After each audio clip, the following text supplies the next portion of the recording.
Welcome back to a Faster PC live support. I know you've been waiting all week for this show.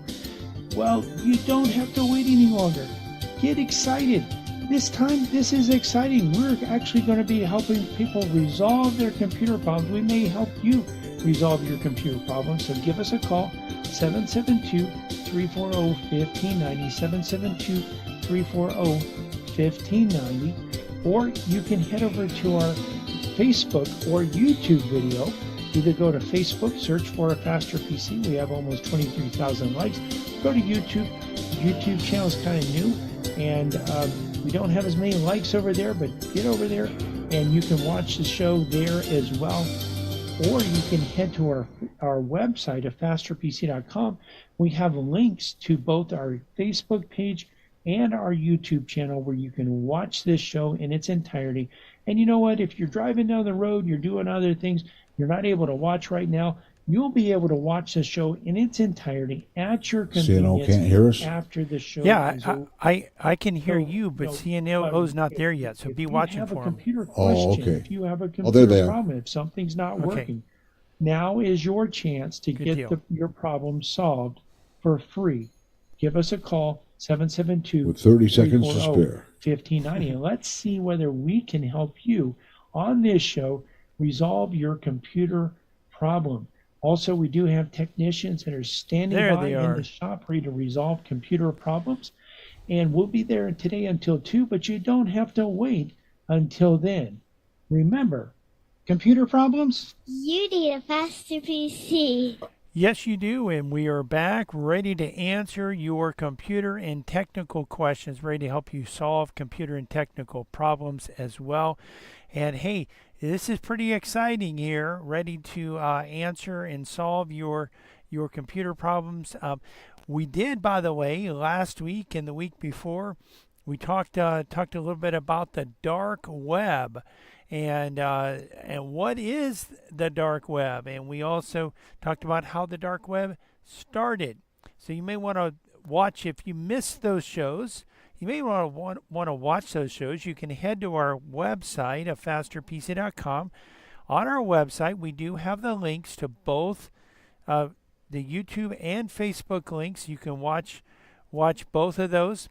Also, WCNO also does have a archive each week of our show, so they have audio archive. But if you want to listen and watch, you can do that at YouTube and Facebook.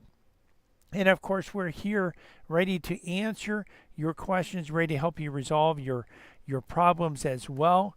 So, some of the things we talked about with the dark web, we did talk about some of the bad things that are on the dark web, and definitely there's hackers, there's scammers. Your information may be on the dark web, and if your information is on the dark web and you're not the one that put it there, well, that's a bad thing. So there is a lot of bad that is on the dark web. But there also are legitimate uses of the dark web as well. Remember, this was initially developed by the U.S. Navy for the purpose of creating a method of being able to communicate anonymously, so that they could communicate with each other without having and really get past some of the censorship that could be out there. Speaking about censorship, consider, thankfully we live in, most of our listeners, I mean, you could be in another country, but most of our listeners, I think, are in the United States of America. Definitely our radio listeners, if you're listening locally, you could be listening abroad on the TuneIn app or Alexa or Google Home. But if you're listening on the radio, you are here in Florida. But imagine that you maybe even visiting, or maybe you actually live there in China or Russia or another location, where you basically had an issue, of where, if you want to get access to information, well, you're probably not going to be able to get access to uncensored information. In fact, if you send information, I was actually watching a security demonstration, and someone in the audience said, "Hey, I was in Taiwan, and I sent an email, and it said it sent. It was in my not in my outbox, but in my sent box, but the people didn't ever get it." And the person, the security expert doing the show said, Taiwan wouldn't really block something like that, but China considers themselves a part of, they consider Taiwan a part of China. So just think, if you were in China and you wanted to get information from a source other than the official Chinese news, well, that would be very difficult to do. So, there are some legitimate uses of the dark web, but, the illegitimate uses, the bad uses, the really evil uses, and criminal uses out there far outweigh the good that is being done. And, the types of things that you see out there, again, you can see hacking tools. You can see hacking instruction out there. You can also see some of not only the software, but also some of the hardware that can be used for various things, like we talked last week. You can, again, watch and listen to that show from last week and learn about devices that can let you into hotel rooms, or let a person into hotel rooms. Not that you would want to go into a hotel room that's not your own, but there definitely are people that do. And in addition to that, there are devices that can clone the cards, so that you can have access to a building that is should be secured. And really, there are newer technology out there that is more secure, but a lot of times the companies don't want to. You think, here's one phrase that is used quite often, and typically I would agree with this: if it ain't broke, don't fix it. The problem is, just because something works doesn't mean that it's safe. When we're talking about technology, just because something works doesn't mean that it's safe, doesn't mean that it's reliable, doesn't mean that it's viable going forward. You may have a database software that was designed in 1985, and it may work perfectly good, but that's going to require, first of all, is it safe? Does it have security holes? Who would know?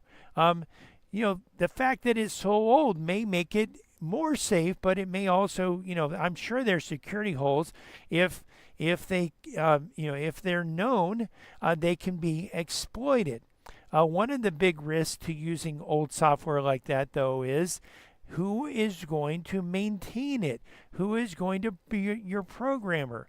Just think about, something made in the 1980s, maybe the middle 1980s.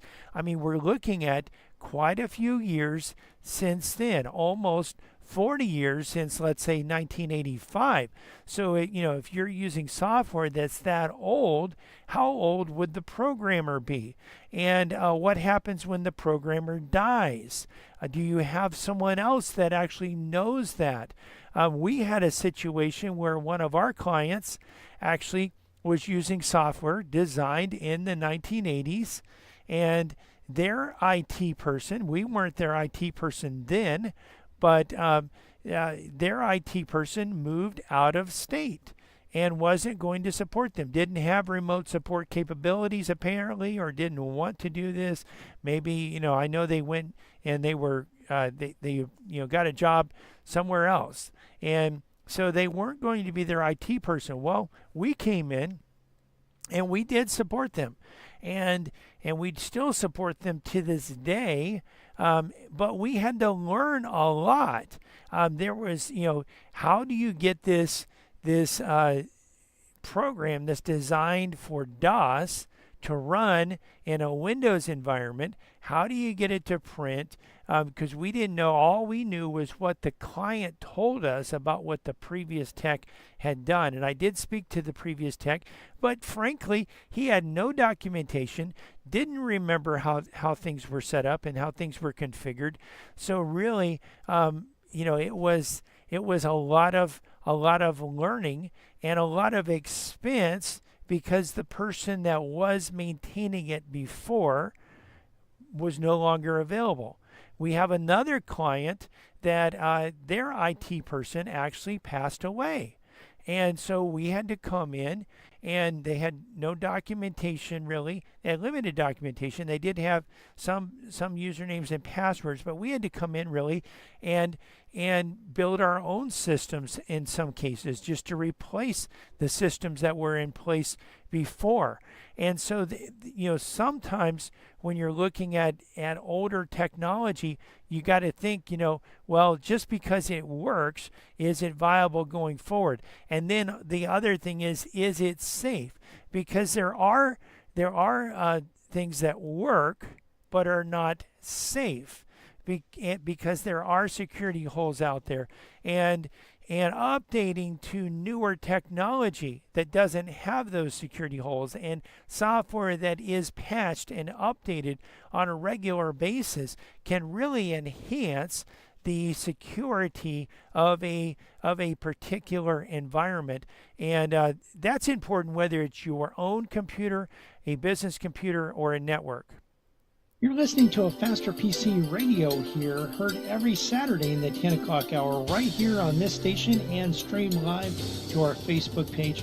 We're going to take a quick break. We'll be right back, ready to answer your computer questions. So you know what? If you have questions, well, we can't answer them unless you ask them. Our number, if you want to have your computer questions answered, is 772-340-5090. 772-340-5090. Also, you can type your questions into the comment section of our live Facebook video that's happening right now over at Facebook. You can go there, search for a Faster PC. We have almost 23,000 likes. Or you just go to our website, afasterpc.com. Click on the link to listen to a Faster PC radio. We're here. We're ready to answer your computer questions, and we'll be right back to do that. Computer problems? You need a Faster PC. This is Brian Longworth, host of a Faster PC Radio, where we answer your computer questions for free every Saturday from 10 to 11 a.m. But it gets even better than that. Now, wait a minute. How could it possibly get any better than that? Yes, Cliff. A Faster PC has technicians standing by every Saturday ready to work on your computer. Wait a minute. Technicians standing by on a Saturday? Well, Cliff, a Faster PC has technicians standing by Monday through Friday for standard and emergency service, both in-shop and on-site. That means you can bring your computer to a Faster PC, or a Faster PC can come to you. And if you need computer service in a hurry, we offer emergency service both in-shop and on-site. We can handle anything from software installs, viruses, spyware, to multi-site VPN networking. Computer problems? You need a Faster PC. A Faster PC, conveniently located at 7186 South US 1, Port St. Lucie, and on the web at afasterpc.com. For more information, call 878-5978. 878-5978. Computer problems? You need a Faster PC. From the founding of our company, a Faster PC has provided our customers with quality service and computer products at competitive prices. We find that in the current economy, this is more important than ever. A Faster PC recently conducted a market survey and found that our prices are the least expensive in the area. Some of our competitors charge twice what we charge. Perhaps that's why more customers are turning to a Faster PC. We're helping our customers save money by repairing their computers rather than replacing them. Now, wait a minute. You mean a Faster PC saves customers money? A Faster PC offers the most competitive prices for computer repair in our area. Wait a minute. Technicians that know what they're doing for less than the competition? That's right. A Faster PC can handle anything from software installs, virus, spyware, and malware, and those annoying pop-ups, to QuickBooks, Manysoft, and SoftIn support, from wireless networks to hardware networks. Computer problems? You need a Faster PC. Conveniently located at 7186 South US 1, Port St. Lucie, and on the web at afasterpc.com. Call 878-5978. Computer problems? You need a faster PC.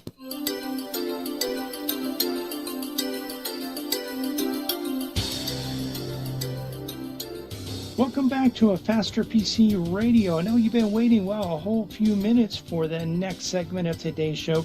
If you've been waiting to give us a call so that you can get your computer question answered, well, now's a great time to give us a call. Give us a call. The number here at the studio is 772-340-1590, 772-340-1590. Of course, if you're a little bit shy, maybe you don't want to call and be on the radio, this is your opportunity, by the way, if you do want to be on the radio. But if you're a little bit shy, maybe you don't want to be on the radio, you don't want people to hear what you say, then you can actually head over to our Facebook video. It's a live Facebook video going on right now. You can head over there. Just go to www.afasterpc.com.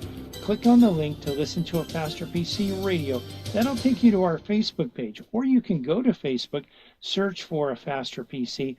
You'll find our page. We have between 22 and 23,000 likes. You'll be able to actually get over there, scroll down on the page a little bit. You'll see the live video, and you can type your question into the comment section.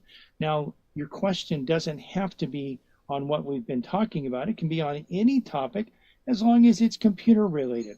So head over there and you can be on the show, or just give us a call, 772-340-1590. We did also want to remind you that we have technicians standing by ready to resolve computer problems.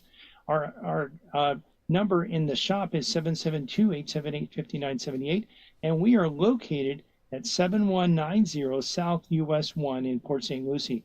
Again, the number is 772-878-5978. Computer problems? You need a faster PC. That's right, you do. And we are back ready to answer your computer and technology questions. A Faster PC live technical support is on the air, and we are here ready to answer your computer and technology questions. Your question can be on a different subject than what we have picked out for this show. Just so you know, you don't have to actually talk about, your question doesn't have to be on the dark web or cybersecurity. It can be on something else, and we'll answer it. You dictate the content of this show, but we do have a plan ready, and so we're going to continue to talk on the dark web. And one thing that we didn't get to last week is, what do you do if your information is on the dark web? Well, this is a little bit tricky question. The way I'm going to answer it will show you that there is a trick to this, because if your information is on the dark web and you don't know that it is on the dark web, well, that's kind of like the bird that sticks his head in the sand. So, it doesn't take the problem away. It doesn't mean that your information isn't on the dark web. It just means that you can't do anything about it, or you can't do anything about it knowingly and purposefully, at least. So, really, how would you first of all know whether your information is on the dark web? Or maybe you have a company or an organization, maybe a medical practice, a dental practice, a law firm, an accounting firm. Maybe you're a part of a church or a ministry or a nonprofit, and you want to know whether your information, not just your personal information, but the information for your organization, is on the dark web. This is important information, because if your information is on the dark web, you can take steps to address that. Now, if your information is on the dark web, and really, think about it, the chances of your information being on the dark web are pretty high. How do I know this? Well, just look back at the Equifax breach. So with the Equifax breach, you had actually 220 million United States people in the United States of America that were affected by that breach. Now, Equifax obviously is a credit agency, so one of the credit bureaus. So what do they have about you? Well, they have a whole bunch about you. They have your name. They have your date of birth. They have your social security number. They have how much you make a year. They have all the information about your mortgage, about your if you have multiple mortgages, if you have late payments, if you have credit cards, if you have various other types of loan accounts, they have that information. They know so much about you. They really know enough about you that anyone that has that information could go out and with the right type of technology actually exploit that information to maybe open up a credit card in your name or take out a loan in your name. So this is identity theft is what we're talking about here. 220 million people in the United States. Now that is a very large percentage of the United States. You also think Yahoo. I don't know, this might have been 10 years ago or more. They had a major breach of their system. And they didn't actually even admit it for 2 years.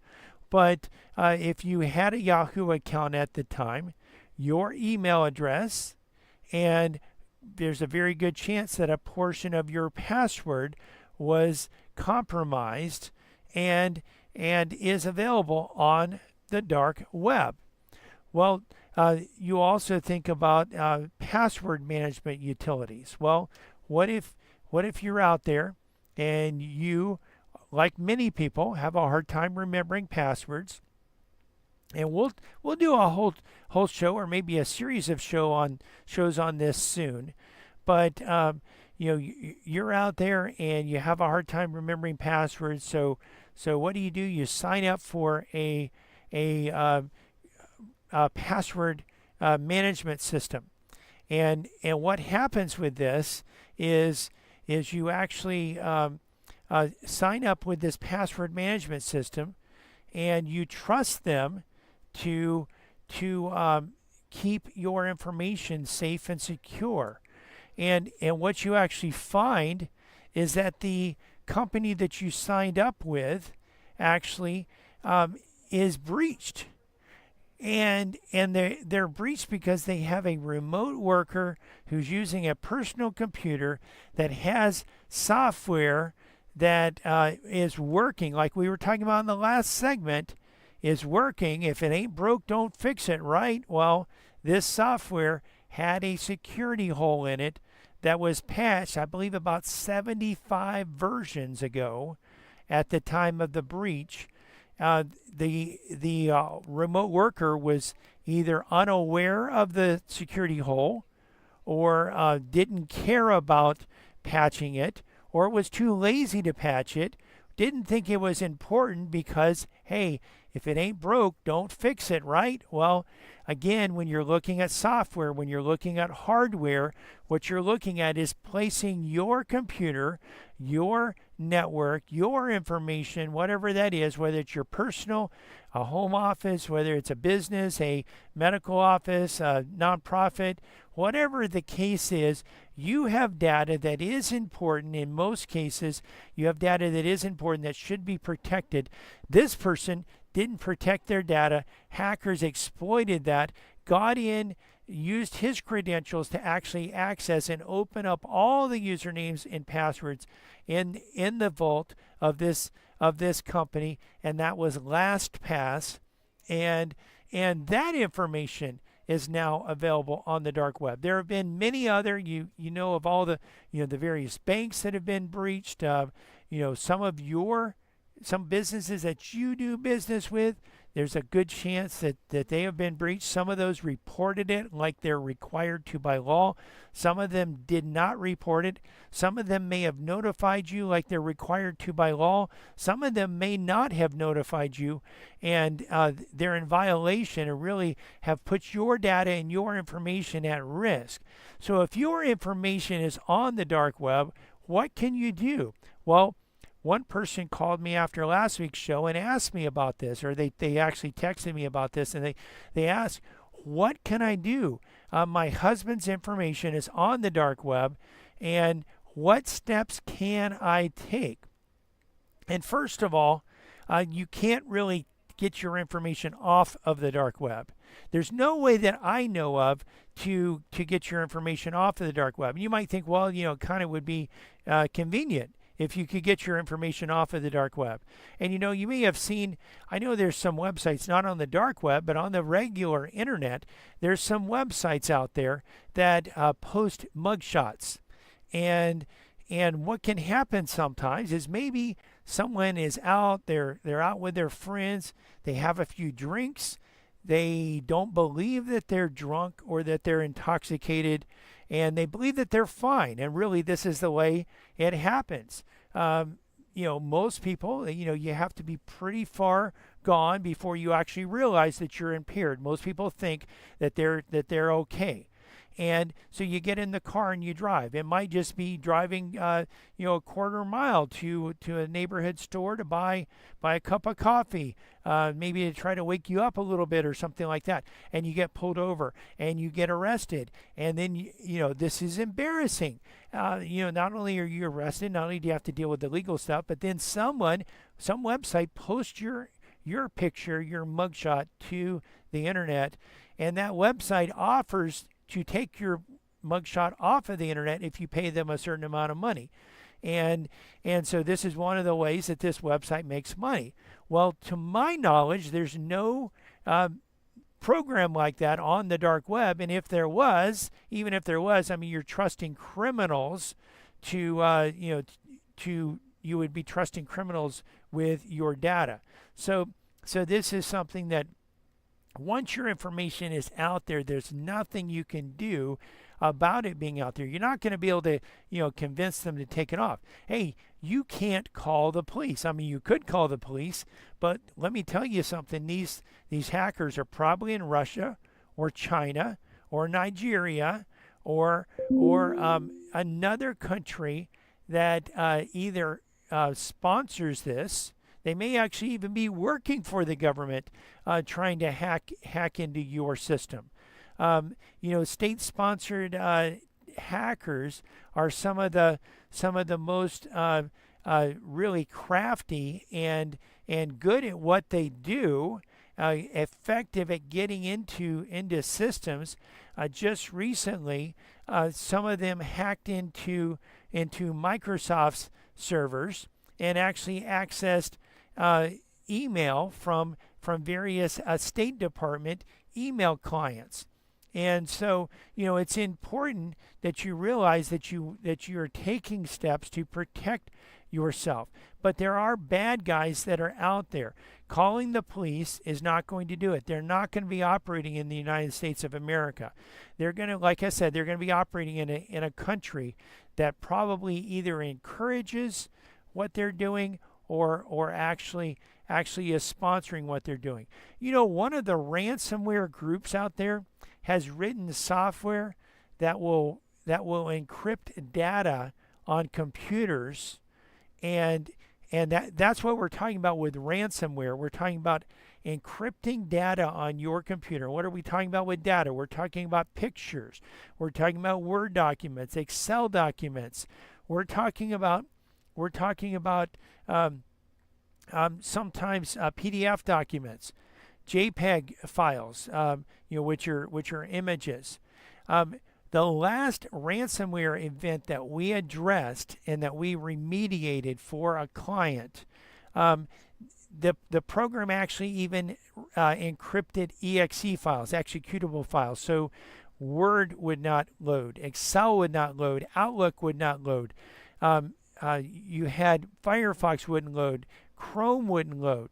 So this was a serious ransomware attack. And then what happens is they actually the ransomware people actually offer to decrypt the data for a fee. So that's what we're talking about with ransomware. So there was one of these groups that actually wrote ransomware software that would encrypt data on computers, except it excluded data on computers that were located in Russia. So if it actually happened to get onto a computer from Russia, well, that's okay. It wouldn't encrypt anything. So just know that some of these hackers are actually working for the government, or they're in a country that encourages what they're doing, or in a country where law enforcement is very rare, and really where you have law enforcement that either just is under-equipped and underfunded and can't deal with all the crime that's out there, or maybe on the take. Government officials may be receiving a portion of the cut of the ransom and may encourage this.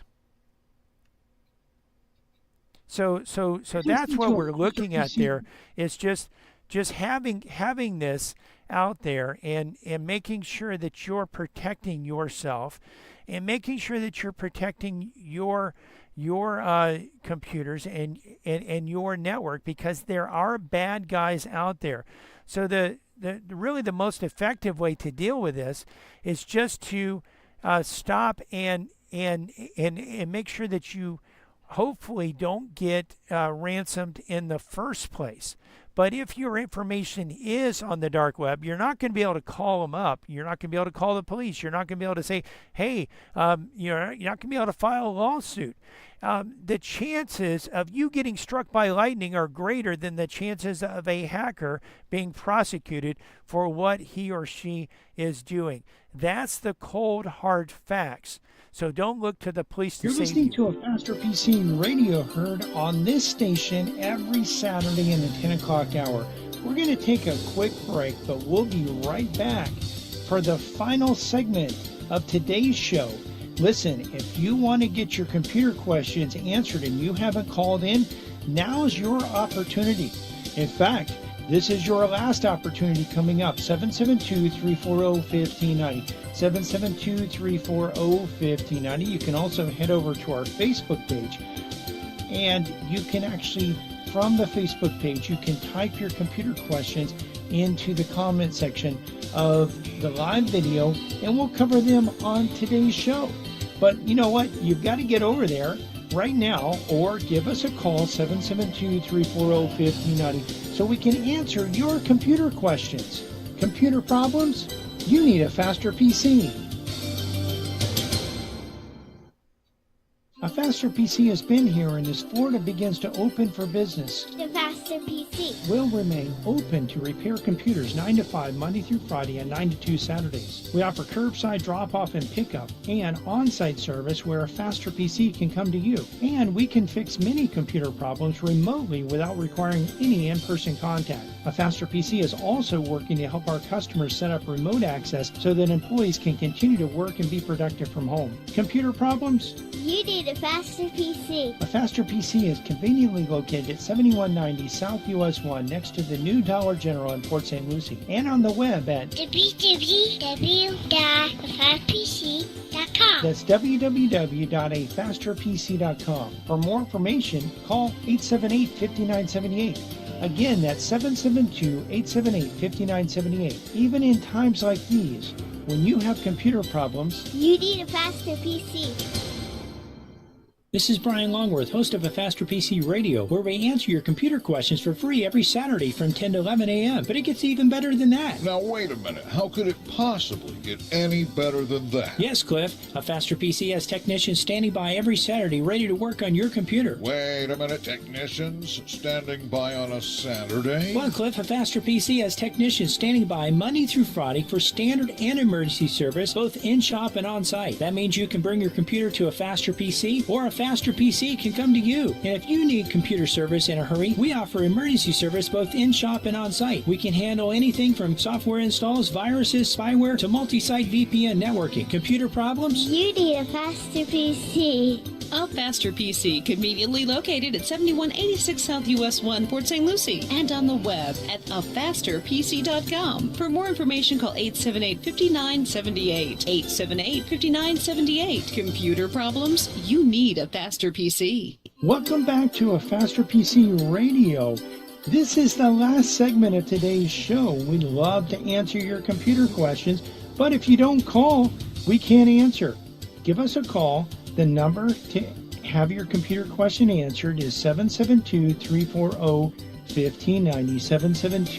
772-340-1590, or you can hop on over to our Facebook page, A Faster PC, and actually from there, you can type your question into the comment section.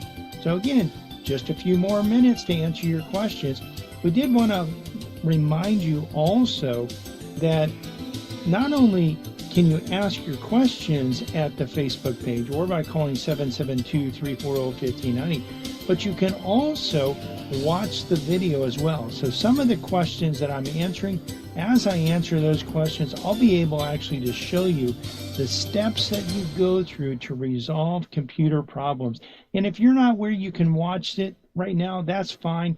You can watch it at your convenience shortly after the show's over. It'll be up there on our Facebook page. You can get there one of two ways. Either go to our website, afasterpc.com. We have a link that says listen to A Faster PC Radio. If you click on that, it'll take you to our Facebook page, or go to Facebook and search for A Faster PC. We also wanted to remind you that in the shop we have technicians standing by today to work on computers and resolve computer problems. We're at 7190 South US 1, and our number in the office is 772-878-5978. And of course, we're here to answer your questions. Well, your computer questions, and we could answer other questions, but we're here specifically to answer computer questions. Computer problems?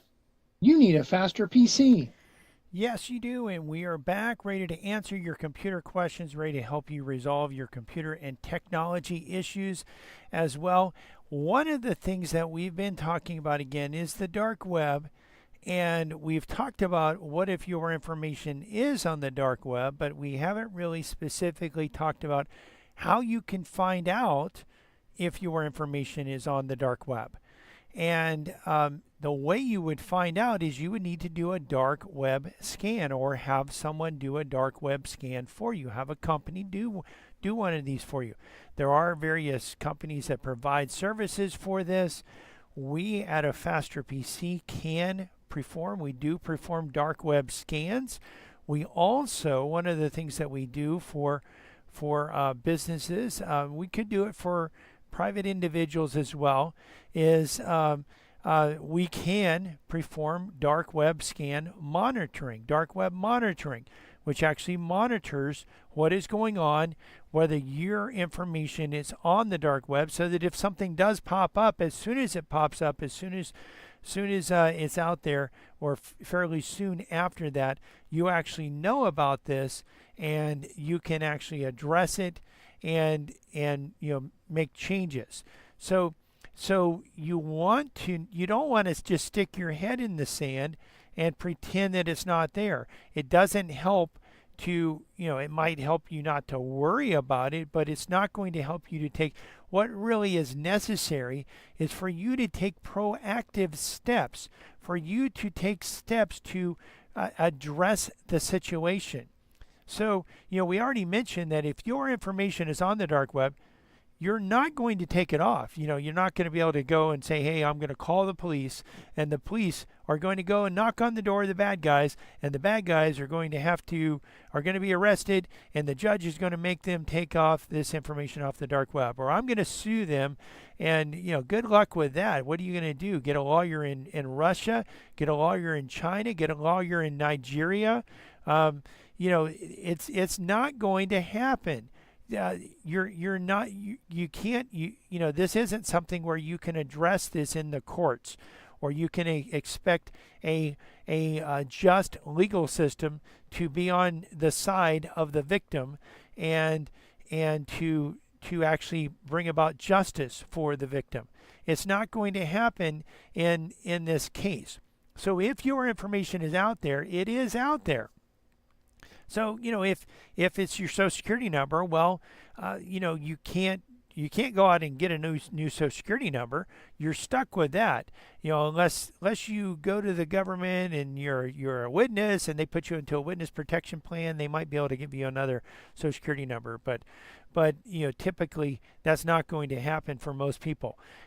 So what do you do in that case? Well, there are ways that you can contact the credit bureaus. You can put a lock on your credit, which does make it less convenient for you. If you want to go get a loan, you have to take that lock off, apply for the loan, get everything worked out there, and then put the lock back on. But what that does is it means that your information is not going to be, people can't search it to apply for a loan, or to process a loan application. So that's one way, if it's your Social Security number. But one of the things that's out there, as we mentioned, usernames and passwords.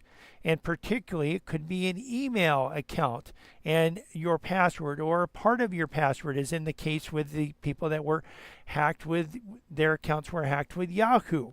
Well, if that information is out there, well, wouldn't you want to know that it's out there? In fact, you know what?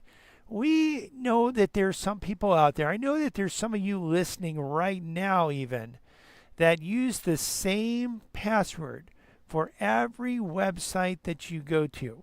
So, some websites may make you change it a little bit. Maybe they make you change it every 90 days, or they may have a little bit different requirement, and so you have to tweak it just a little bit.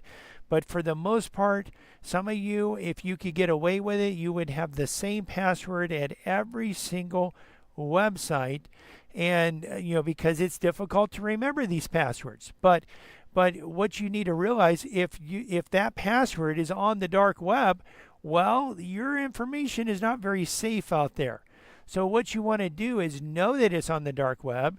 If you have a password that's on the dark web, you can say, "Oops, I shouldn't have, I shouldn't be using that one," and get out there to those websites.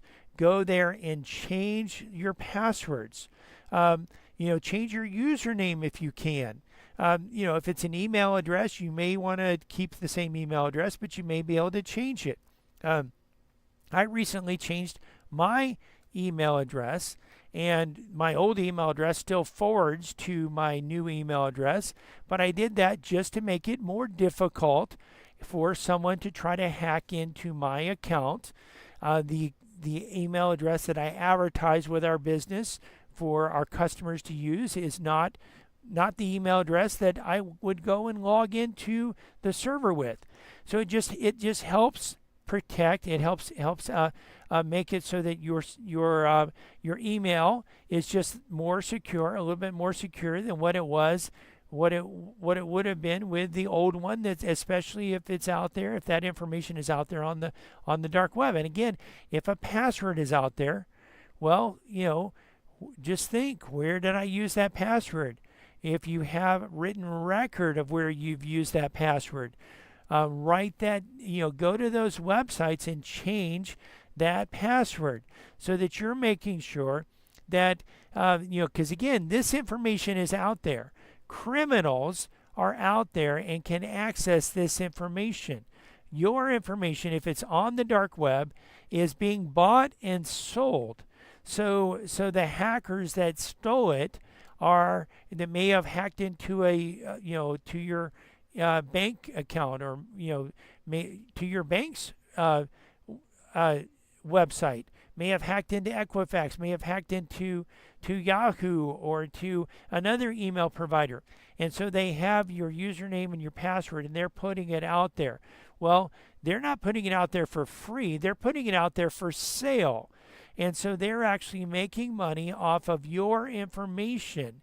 And of course, that information, they're going to make money off of that information. But you know what? If you go out and you change your information, then the person that buys that's going to realize, hey, this is not really worth buying this information anymore. So I'm going to stop buying it, and more people will stop buying it. And then the hackers will have to put more information out there. So you want to know what's out there. You want to then take steps to address that. Change that password. Some people like to use, might be a pattern, where you're using a certain number of letters and numbers, and maybe the letters correspond to the website and the numbers stay the same.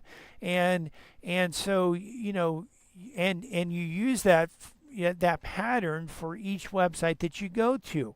Well, if a hacker knows it for one, then this is what's going to happen. If a hacker figures out a password for one of your accounts, they're going to go to other accounts. They're going to see, okay, well, let's see if the bank has, and if they can get into your email, just think about this. If they can get into your email, then they can go, let's say, to your bank account. Maybe they don't know your username, because banks typically don't have the same, typically it's not your email address that's your that's your username for your bank. You're typically coming up with a new, a unique username. Well, it could be your name. So they're going to try your name plus that password. Well, what if that doesn't work? Well, there's a little thing there, a little link. I forgot my username. So they're going to click on that. And what's one of the ways that you can get your username? Well, it's through an email. We will send you an email with your username. Well, if they're logged into your email, they can get that information. So they can go to your bank, they can send that link, they can click on that link, they can have the username sent to the email. They then know what the username is. And by the way, typically what they're going to do is they're either going to be monitoring that, they're going to delete that email really quickly, or if they're really good and the email provider provides it, they're going to have rules set up in that for that account that are going to move those emails from the inbox to maybe an archive box or to a deleted folder or something like that. They're going to move it away, and they're going to make it look like it's not there. And so you never even see the email, but they're able to go to the archive folder or to the deleted folder or something like that, and they're able to read the email. So then they can see, okay, this is the username. So then they go back to the bank website. They're going to try that username. They're going to try that password. Well, if they can't get in that way, because maybe you did use a different username or a different password. Maybe the bank required you to change it after 90 days. And you said, oh man, I wish I didn't have to change this. Why do they have to make this so difficult? Why do I have so many passwords? So many passwords, this is all, and people say, well, I don't even have anything worth stealing. And we've talked about that. If you've been listening to this show, especially in the last 6 months, we've shown multiple ways that your information is valuable. Your email is valuable. I mean, we're showing this right now. Getting into your email account is valuable to a hacker. So then the hacker is into your email account, and so what happens again, they can go to your bank website. If the password doesn't work, well, they can click on the link for a password reset. And one of the ways that it happens a lot of times, you can reset your password, is through, again, sending an email with a code to your email address. And again, if they're in your email address, they're in your email account, they can receive that email.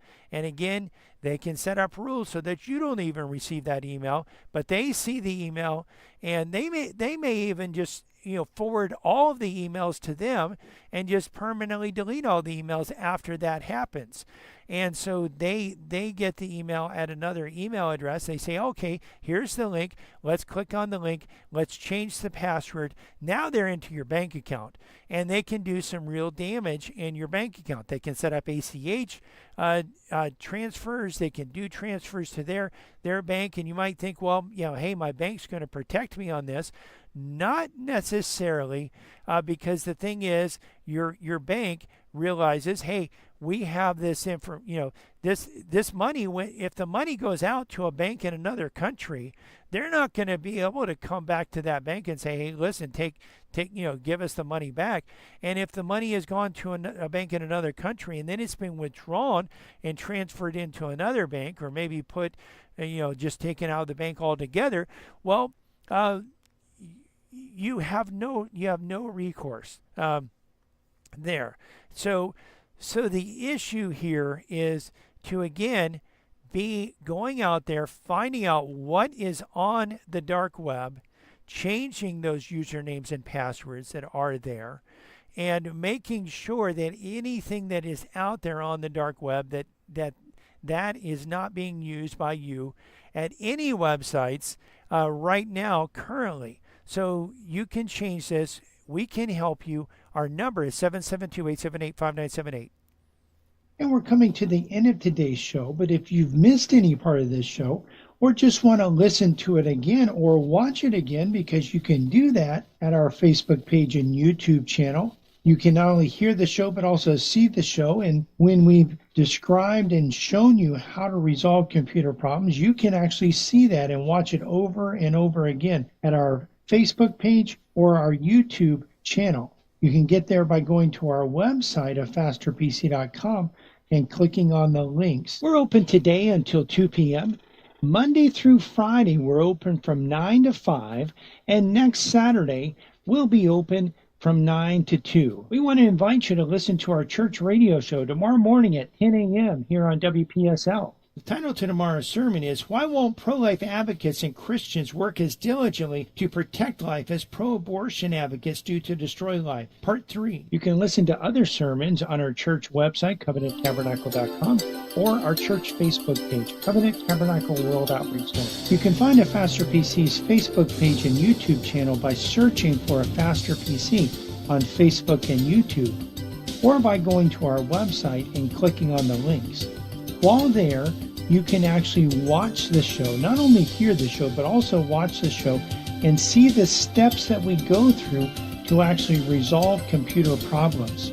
A Faster PC is conveniently located at 7190 South US 1 on the east side of US 1, just north of Rio Mar. We're also on the web at www.afasterpc.com. Again, that's afasterpc.com. And you can reach us at 772-878-5978. Again, 772-878-5978. Computer problems? Don't you know by now you need a Faster PC? We hold these truths to be self-evident, that all men are created equal, that they are endowed by their Creator with certain unalienable rights, that among these are life, liberty, and the pursuit of happiness. Isn't it about time that we protect every human being in America, including the preborn?